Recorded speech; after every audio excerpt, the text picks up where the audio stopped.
Ready to get to work? That was kind of wimpy. All right. You know, what I'm going to do is get you to think about a few things, and I'm going to give you a little bit of an overview of what we're going to get into. But I like to start with what Steve Jobs said. So look at that. He said, for the past 33 years, I've looked in the mirror every morning and asked myself, if today were the last day of my life, what would I want to do? Would I like to do what I'm about to do? And if the answer is no for too many days in a row, I know I need to make a change. So I want you to just imagine you're looking in the mirror, and it's Monday morning. You're back home, Monday morning, and you look in the mirror and you ask yourself, do I want to do what I'm about to do today? And if the answer is no, ask yourself, how long has the answer been no? He says days. I've gone out in the room and asked people, how long has the answer been no for you? And I've heard things like 10 years, 20 years, even 40 years. And I think about that. And I think about those points in life where you get to the point where you have to make a pivotal decision. Am I going to do what I really want, or am I going to keep doing what I'm doing? And I think about the moment when I hit send.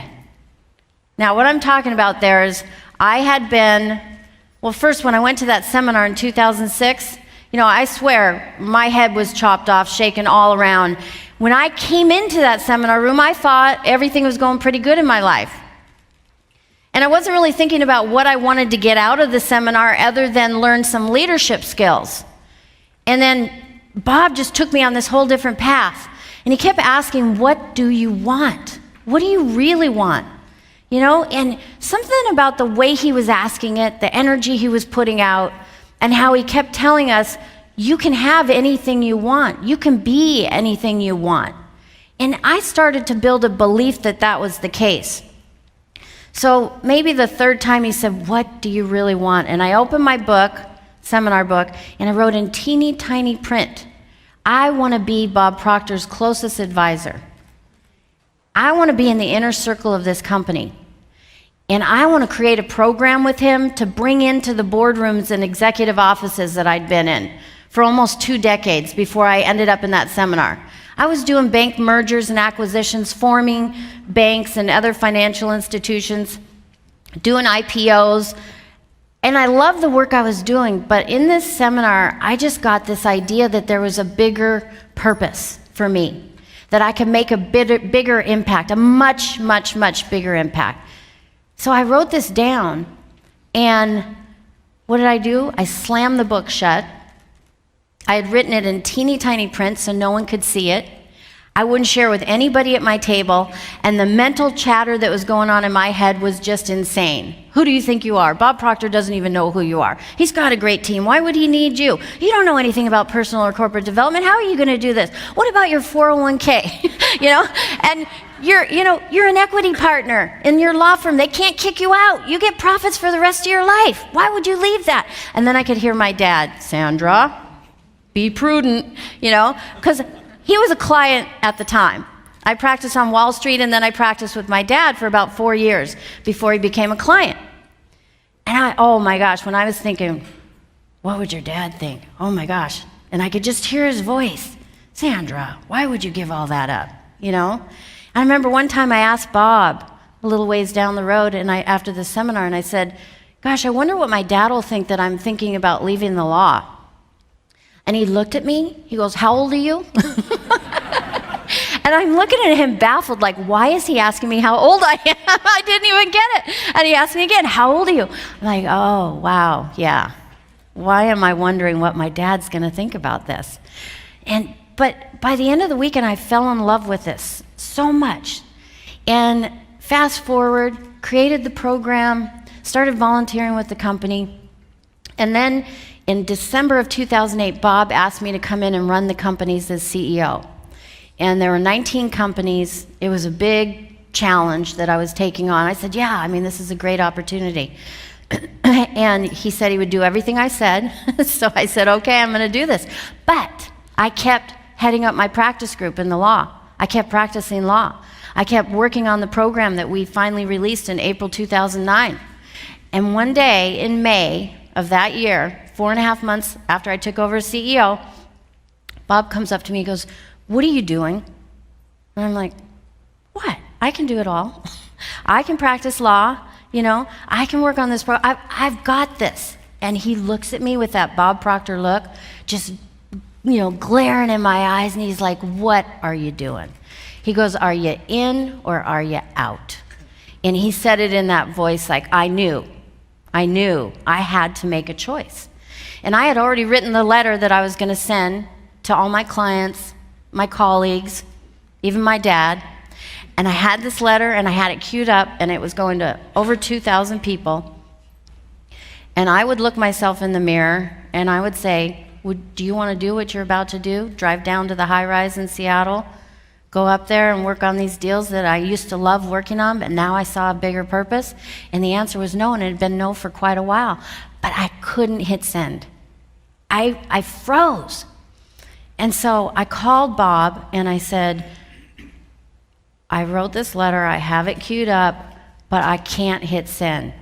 And in a booming voice, he said, "Jump, hit send, jump, you'll develop wings along the way." Now, he didn't say it like that. I swear they could hear in the hotel next door how he said this. And the second time he said jump, it was this booming voice, and it just shocked me, and boom, I hit send. And then I went to the outbox to see maybe, please, it got hung up in the outbox, and it didn't really go out. And I saw it in the outbox. And you know that noise? Shh. Tommy, where's that? Shh. There we go. And I heard that, but I'm still checking the outbox, praying it didn't go out. Because what does Steve Jobs say? If the answer's no for too many days in a row, you got to make a change. He said, "I know I need to make a change." And I hit send, and I look at my outbox, it's there. And the next day, about 24 hours later, I had, I think it was 893 replies. And I had just beautiful replies. Like, I wish I had that kind of passion. I wish I was doing something like that. I wish I had the courage to do something like that. And then I had 3 responses that I'll never, ever, ever forget. And I think of it every time I bring this slide up. There are 3 lawyers who are excellent lawyers, been doing this for over 40 years, and they all said essentially the same thing. "I would love to do something like that, but I'm going to sit here at this desk till the day I die." And I think back on that, and they meant it. They were not willing to make a change. And I think back, and I think, thank God that I sent that email. Thank God I was willing to make the change, even if I did have to pick up the phone and have Bob yell at me in order to do it. But I didn't.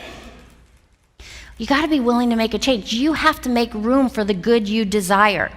If you keep trying to do and stay on the track you're on, you're not going to give room to the good that you desire. So you got to ask yourself, see, are you willing to change? Why would you change? Because you want to grow. Why do you want to grow? Because we're spiritual beings. Spirit is for expansion and fuller expression. When you are not expanding and growing and expressing yourself, you're dying. You're dying inside, and your spirit is just screaming out at you. And you can hear it in many different ways. You see it expressed in your physical body. You see it in your energy level. You see it in the people you're attracting around you. Are you moving forward or are you moving backwards? If you want to grow, and we all want to grow, you have to change. You have to embrace change. And it's not easy. And a lot of people just don't do it. That's why so few are really living the life they want. I remember being interviewed by Larry King, and I asked him that question because he had interviewed, the most well-known people, high-profile people over his career. And I asked him, of all the people that you have interviewed, how many do you think are really living the life they want to live? And he answered, very few. Very few people are really living the life they want to live. And so you got to answer this question, are you willing to change? And you might say yes now, but you got to be willing to change, and you got to lock that in as part of your paradigm, because that's what's required.